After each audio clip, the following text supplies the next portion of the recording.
But not sure who will actually win this one, as weird as that sounds.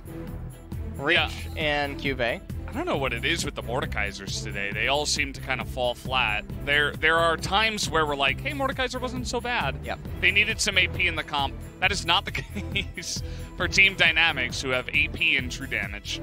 And some physical, obviously, from Ezreal.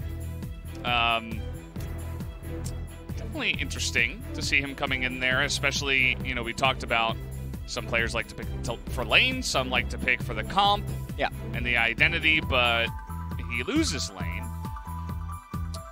And it'll be interesting to see how it does with this composition. I mean, with his ultimate, he is able to rip Kindred away in the team fights. Maybe something that he's going for. Well, Nautilus, Kai'Sa, Karma, Kindred, and Sett for Hanwha Life. This team composition, it is a bit all over the place with stuff that it's trying to achieve. I don't really feel like it has a very core identity. The mid-jungle dynamic, I mean, it's something, but I don't think it's necessarily stronger than the opponents, and they picked them into their opponents, so that's what's a little bit strange. The Sett for the Kai'Sa setup, I guess, is something too. It's not a very big core identity. I really don't know what to make out of Hanwha Life's comp. It's kind of like, okay, the Sett can set up for the Viper engage, and the Kindred keeps Viper alive. Lehends engages for Viper, and then Lava gives Viper shields so that Viper can carry in the later stage. That's what I think is that's their composition. I think I nailed it there. I think you really did too, and I think that as a reward, we're seeing the World Cone advertisement really also quick. TikTok. Do you have a TikTok, LS? No, I don't. And you know what? I'm not friends with Kesha, so. Okay, me neither. I wonder how many people understand that reference. I was, you know, I mean, I think how many kids know who Kesha is? I think even if you were born in 2000 or something, 2001, TikTok was everywhere. If you go on YouTube, so here's actually a little funny mini game. It's like 2010, right? TikTok? Or yeah, or 2009? 2009. 2009, I think. Yeah, 2009 or 2010. Yeah. The funny thing about TikTok is, so YouTube was in its infant stages back then, and generally songs that we consider iconic and we expect to have lots and lots of views on YouTube don't. But if you go on TikTok, that really does stand out. Yeah. As here we go. Okay. GuGer was he was not expecting that. Had a little sheepish smile as well in the webcam window down there. We'll see how this bot lane ends up going. As we'll see what Lehends and Viper can actually manage to do inside of this lane. They're going to give over the ward kill to Viper, starting with the sweeper lens. Meanwhile, up top lane, it looks like Sett's doing actually just fine. Olaf going to full clear his jungle. Kindred doing red into Gromp. Oh no. Red into blue. And now I'm unsure what Kindred's actually gonna. Okay, so red into blue into Gromp is going to be the clear path for Kindred. And now it looks like Haru gonna make his way back around into his red side jungle and hope that he RNGs the mark on the bottom river.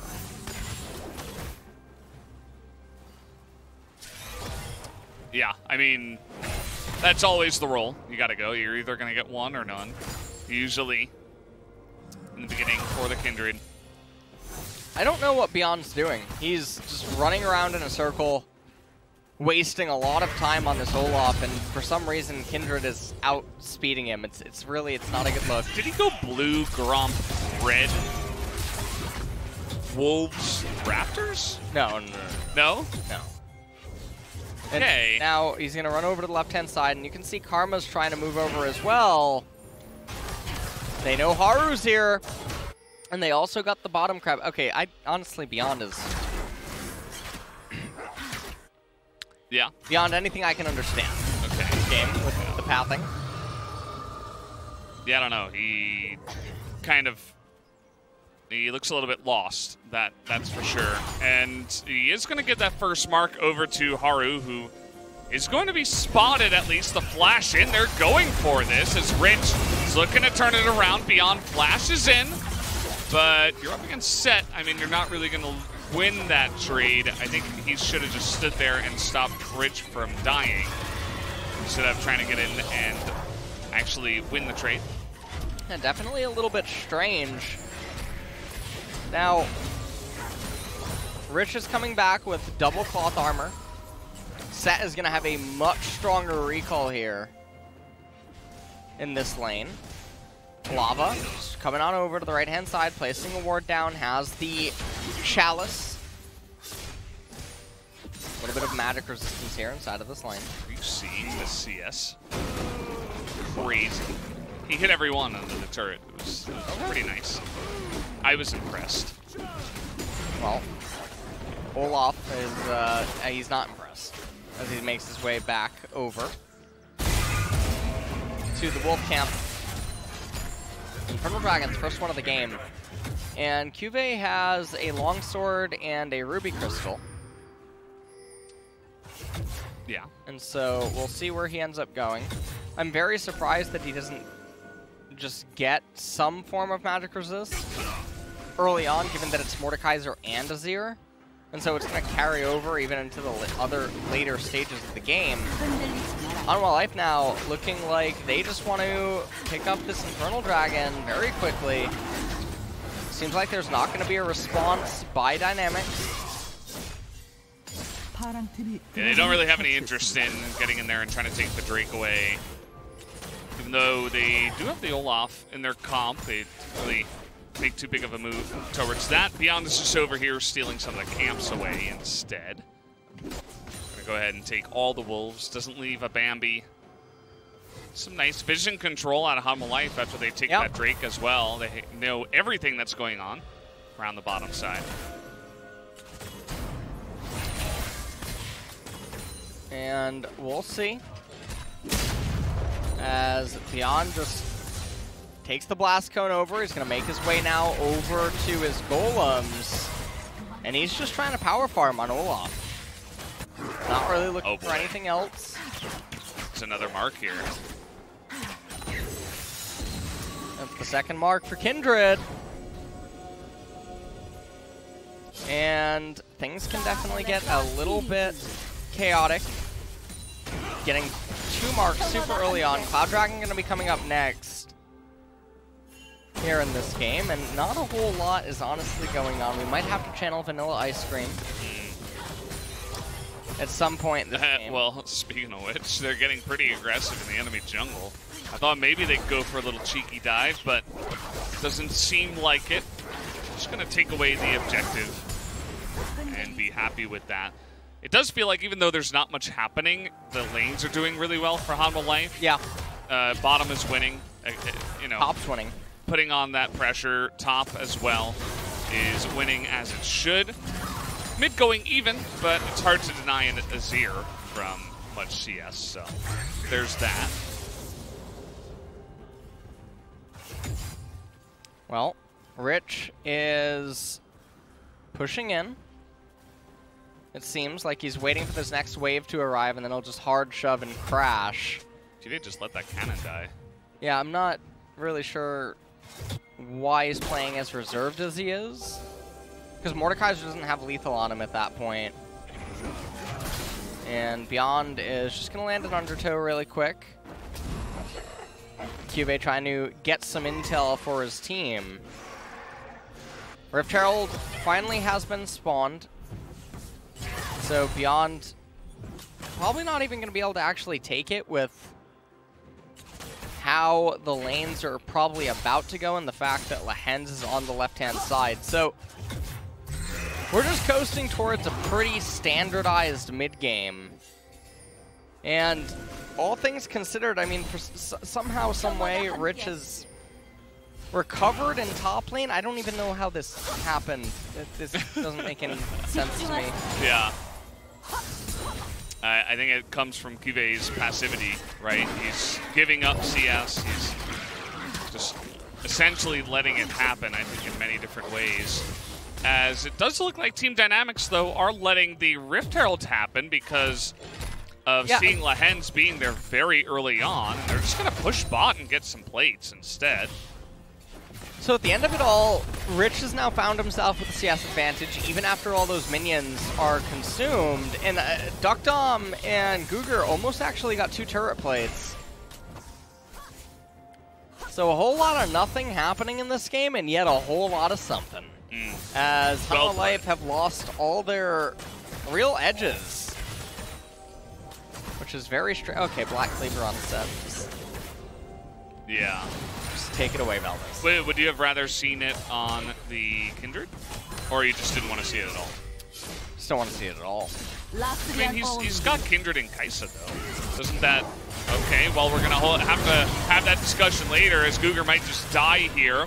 Aftershock helping him for a bit, but the heal is going to help him at the end. And he will actually get away. Still a worthwhile trade for Hanwha Life. Haru going to come in here now. And yet another Scuttle Crab going over to Kindred.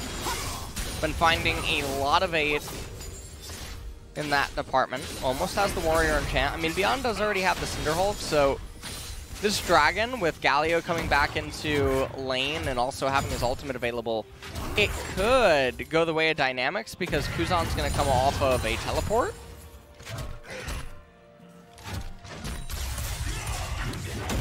Yeah, you would imagine they'd try to make a play at it. Yeah, the thing here, once again, in regards to set itemization, because it's been a while since spring. Yeah. Is you're oftentimes single target damage, and Sett does his whole combo, doesn't get benefit from all the stacks, and then tries to W and deal true damage. So, the Azir. Yeah, the Azir. GuGer giving a little Teemo thumbs up. Getting the Cloud Dragon, and it's going to be Ocean that spawns in this game as, okay. Rich is sitting pretty right now. Yeah, he's really in the turned top around lane. that top lane. The first 3 or 4 levels were pretty difficult for him. You remember the gank from Haru at level 4 also happened where it was kind of botched. Beyond, flashed in, and it was a really awkward situation. But after that, he's really taking control of the lane. Everything seems to be going well for Team Dynamics from here on out. The bottom side still a bit ahead in terms of CS, but they haven't extended their lead from the earlier parts of the game. Their aggressive maneuvers have also failed. And you can see the goal difference over time. It's not too big of a deal this early on, but still trying to make that happen. It's funny how little damage CuVee does early on in this game, as Mordekaiser actually pretty tanky overall, going for the arm guard first. And that Rift Herald, by the way, is Shelly, and it might not even get a charge here, or it's going to get a little itty-bitty one. Here we go. Well, still is going to give all that gold over to Haru. A little bit of a charge. Still, at the end of the day, Dynamics are up 200 gold right now, but that Infernal Dragon is obviously making that not really matter all that much. And here we go! Yeah, he's just going to get immediately burst down. Gonna push through the magic shield. Not going to affect Kai'Sa too much, and immediately he just gets burst down. You got to be careful just walking up to lane if you don't have any vision at all. I mean, they've only got river vision, so you got to at least keep it in your mind that there is a possibility that Lehends is still around. Nice little tricky play from Lehends that picks up first blood for the Kai'Sa. That's going to be key when a lot of your comp is built around your Kai'Sa in Viper. And we'll see what else ends up happening in this game, and just take a look at that. I mean, Lehends just weaves it in. Really simple. Nothing really that Ezreal could do. They even get the Galio ultimate out of GuGer. And CuVee now, I mean, he's just continuing to get shoved in. And so this is, I mean, I'll even highlight the argument about like, oh, well, Black Cleaver is cheaper than Trinity Force. Well, he didn't need the Black Cleaver yet. He wouldn't need it 5 minutes from now, or 10. So Trinity Force could have just been completed. And the other thing about it is that the armor shred, even after you fully apply it and your follow-up damage, the Spellblade procs would deal more than you could do on your own. So unless your teammates are really getting in on that armor shred with you as well, all the attack speed amp converting into passive usages for Sett, the base MS not requiring you to get the rage passive, all these other things. Black Cleaver's just it's always a head scratcher item. It's like seeing Stoneplate on Ornn. Superplex! Oh, here we go. Immediate flash at a Rich. Gotta respect that play. Actually, pretty much any time after Sett is level 6, it's very simple to set up, as it doesn't even require flash up against a melee champion especially.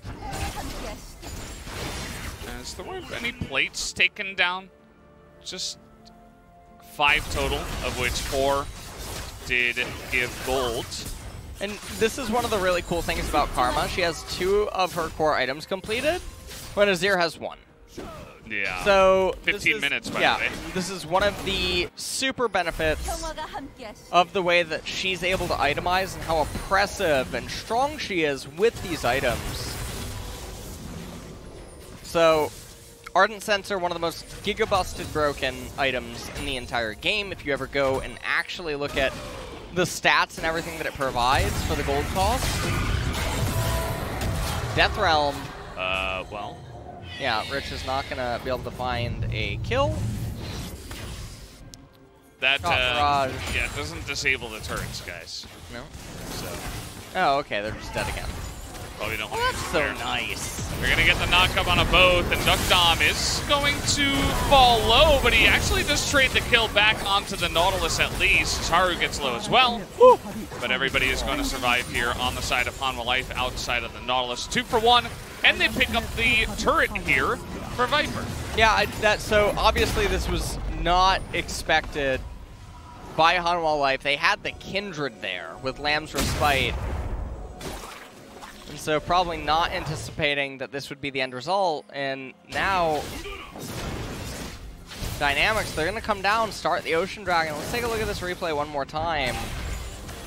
Cannon gets eaten, and deokdam could not get, I mean, they couldn't get all of the minions down, but they did trade that 1 kill. So, making the best of a bad situation. Yeah. Almost has the Iceborne Gauntlet here on Ezreal. Leandri's on Mordekaiser. Shrelia is also on Galio. And the gold score is virtually even. Rich does not have Death Realm, but here comes Galio. Cock-a-doodle-doo, says Galio, comes in there, but now Haru's in position. Rich doesn't have his flash, but ends up not needing it, actually. Here comes deokdam, is looking to run them down as Ezreal does. He's going to land that one. There's the big flash taunt, but there's no follow-up. The Kindred ultimate, a little bit awkward. They're really trying to force this one with the TP coming in. That is a huge Emperor's Divide from Kuzan to get the 1. It's just unfortunate. Again, there wasn't much of a follow-up after that. Ends up being a 1-for-1 so far. They're still chasing after Viper. Whoa! That was a nice move by Kuzan. He's looking smooth right now on the Azir. Gonna pull in Lava, who will survive for quite a while. They're trying to burst him down. There's the double knockup from Lehends, just handing over 2 kills to the Kaisa.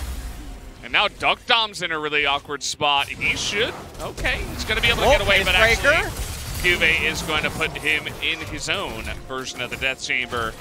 And there you go, 5-0-2 for Viper, and he's going to be the guy you're going to look forward to carry this game. Yeah, and so this is a good series of events for Hanwha Life, even after it should have been cataclysmic for their game state. Initially, Galio ultimate comes out, Death Grasp right there. Lehends forced to use his stopwatch. Haru does not have the damage to kill Mordekaiser there. And you can see they all turn it around. GuGer eventually flashes forward. And Kuzan, waiting for his opening, ends up going for the Shurima Shuffle, throwing everyone back, and then they make the decision to go on lava, whereas CuVee would have been a sitting duck, or he would have had to have blown his flash at the very least. And then right here, really good shifting sands. Sand Soldier not able to do enough damage, and then Rich misses the obliterate, and that actually causes lava to live. Yeah. So that's insane. Yeah, Lehends able to get there and do a lot of value. I think as we come back into live, though, it's not the end of the world for Dynamics by any means. It was just really messy. Like, that is not a straightforward fight. Right, that one lasted from the enemy red for Hanwha Life all the way to their own tier 2. And just went miles. Dynamics, I mean, they did get the Mountain Dragon, or the Ocean Dragon, and they're only 800 gold behind right now. Oh, actually, probably less than that as Rich consumes this entire wave. So it's about 800, 700 gold is the deficit. Kindred building Black Cleaver to, I have no idea. I'm not going to pretend to. As QSS also picked up on Sett. When, if you itemize right on Sett, if Mordekaiser Death Realms you, you can just beat him inside it. Yeah. Or you can live throughout the duration. There's no reason to stifle your build this hard. I mean, it offers you some MR, at least. I don't... True. That's the one saving grace, I guess. I mean, against 4 sources of magic damage, though, I mean, even Adaptive Helm at this point would be so insane. You can use the gold for a better MR item if you're just looking at MR. And Kuzan with the Leandries on the Azir. Very surprising. Lehends maybe a little bit bloodthirsty after his success earlier with the engages onto Ezreal. This is a very different time compared to the laning phase where you had Viper right next to you. So the very weird thing here is I don't know how Hanwha Life is ever supposed to engage outside of Nautilus. And even once they do engage with Nautilus, you can't get past Azir. Yeah. And the Galio ult is going to part the Red Sea. And you can call it GuGer Moses at that point, as this is what I was referring to in the champ select, in that Hanwha Life's, there's no identity. It's just a random thrown together series of 5 champions. It's just 4 champions that can help Viper. That's what it feels like. Trying to get in the back line, here's CuVee. He's got a stopwatch, so at least he'll survive for that long. Forces out the Lamps are Spite in a really awkward spot, though. CuVee trying to line it up, but he's going to go down. Rich in the back line, and the dominoes fall.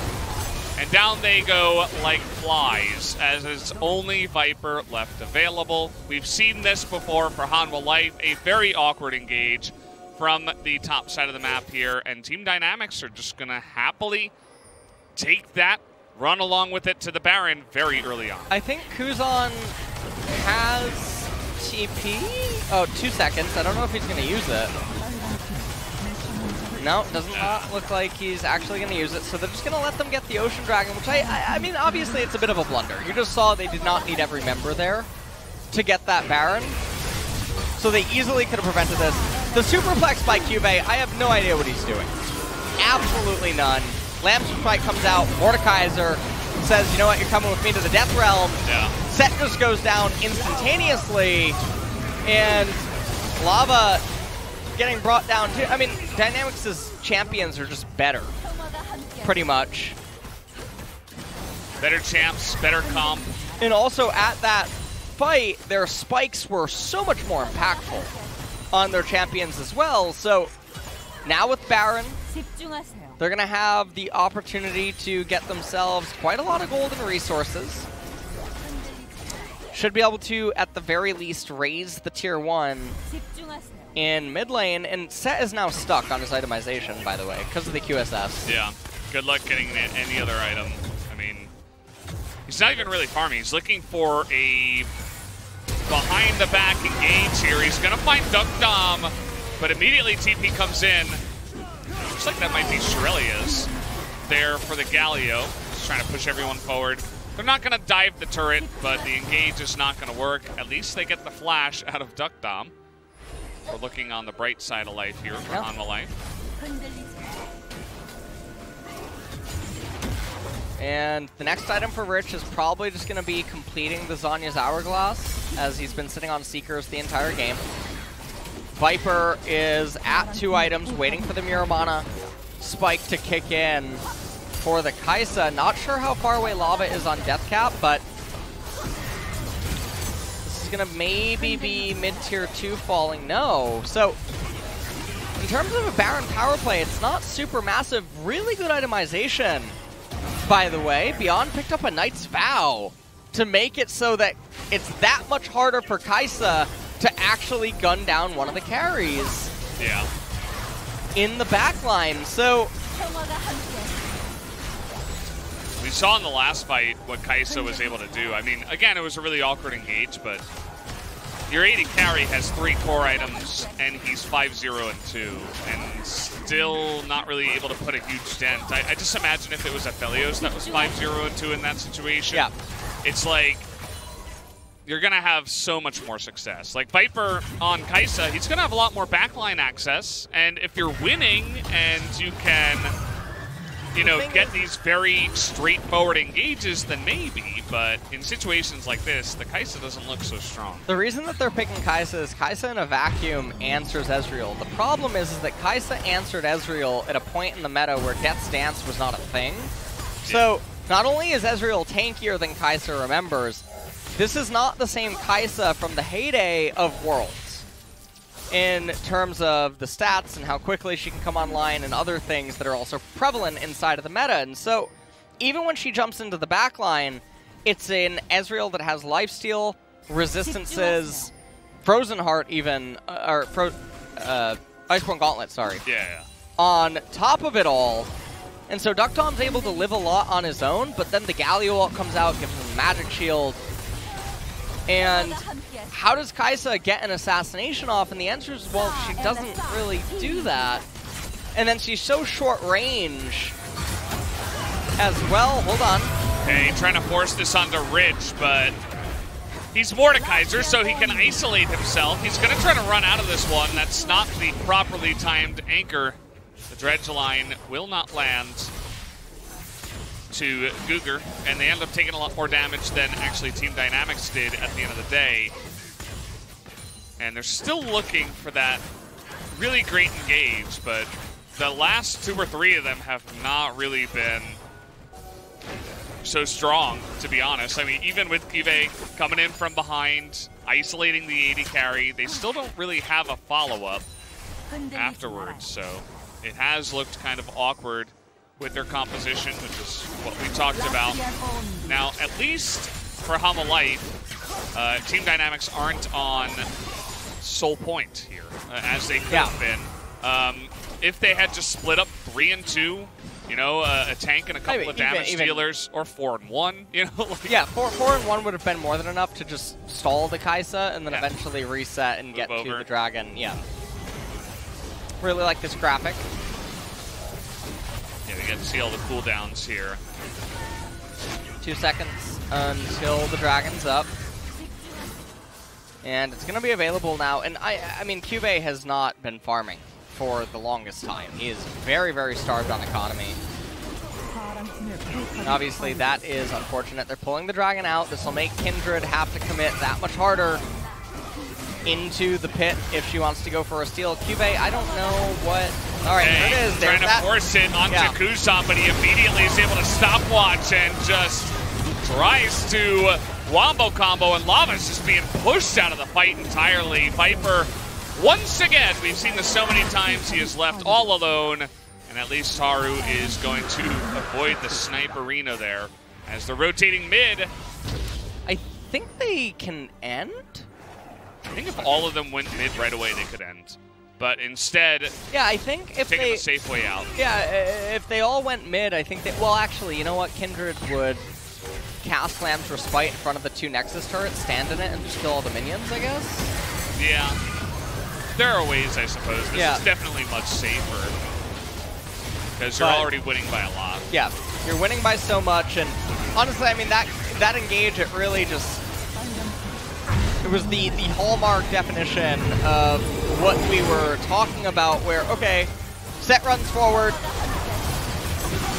Kai'Sa goes in, cleanses the exhaust, not enough damage. And then Dynamics just stand their ground. So there's no way to really penetrate this Phalanx. Sett is a useless champion at trying to do it, and Kai'Sa doesn't offer enough, so it's really a pretty big blunder all around. And they didn't need to take that team fight, by the way. That was not a do or die team fight. They needed to take over the 3rd dragon for Dynamics. Yeah. They could have just waited, let Deathcap come online for Lava, try to get a little bit more items, and then have the do or die team fight. But really just reckless decision out of them, and yeah, they're not thinking that far ahead. They have Lehends in position, and they're like, maybe this is our chance. Maybe we can engage. Our Kai'Sa's really strong. If we get a good engage, we can still win. But it's not really the case, as we have seen. They're going to try to force another one here, try to get onto the Ezreal, but he has so much room. And the Red Sea is parted, even without the Galio ultimate. They're just going to chase him down here. They've got Olaf, Azir, they have Ezreal. But actually, Hanwha is going to be able to get away for now with the minions that will push on to the objectives regardless. And they're all pushing into mid now. Rich is going to move down to bottom lane, tap these minions as well. Viper trying his best, janitor duty.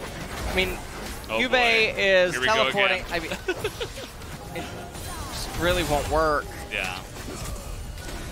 Even if he tries to find an engage. And the other thing that's making this very problematic for Hanwha Life is the double Ocean Dragon is actually, you know, it's doing a little bit here and helping their sustain during their Baron Siege. Sure. You can have it a little bit more. Redemption comes down. Will Hanwha Life ever find the Miracle Engage? It's not looking likely. I mean, now Karma is on cooldown with her ultimate, and so there's no real way to have a team fight. They're just bringing in all of the minions, double cannon, a super, and I mean top even falls. So this is going to be triple inhibitor, and they're going to back off, it looks like. So if you want to talk about Captain Careful, they're wearing biohazard suits here. I don't know what to say. This is definitely all she wrote. Look at the itemization out of Ezreal too. Even more magic resistant. Why does Kai'Sa have a Morello? Just to piss you off, Ellis. I don't see the rhyme or reason at all. They're like, Ellis is casting today. You know what? We already lost this one. Let's build a Morello and Omicron. That'll get him. Oh man. I mean, like, you gotta cut down on the Ocean Drake healing, the Ocean Soul healing. That's eventually gonna come in. You know what? That's a good. I mean, by the time they get Ocean Soul, though, the game's over. The fact that Kai'Sa has the Morello is not really gonna do anything. Look at that. He's in no man's land right now. Yeah, Nautilus is lost. Oh, he went to the river. Oh, it makes sense. Yeah, that's true. He's really on theme right now. Just trying to get back to his lore specialist, after all, so. Exactly. Please. You understand these things. Here he comes, like Godzilla. Okay. King of the monsters. CuVee is also actually going to be put in the Death Realm. And look at the zoning out of the Galio. It's like insane. You're never getting near anyone in the back line, as 3 members even are going to be taunted up before these turrets go down. And that should be the end of the game. Very careful here from Team Dynamics. Actually, Viper getting his revenge onto a couple, gets 2. He's still going in there, but it's not quite enough. That's still going to be the end here. 33 minutes in, Team Dynamics are going to put an end to the Nexus and an end to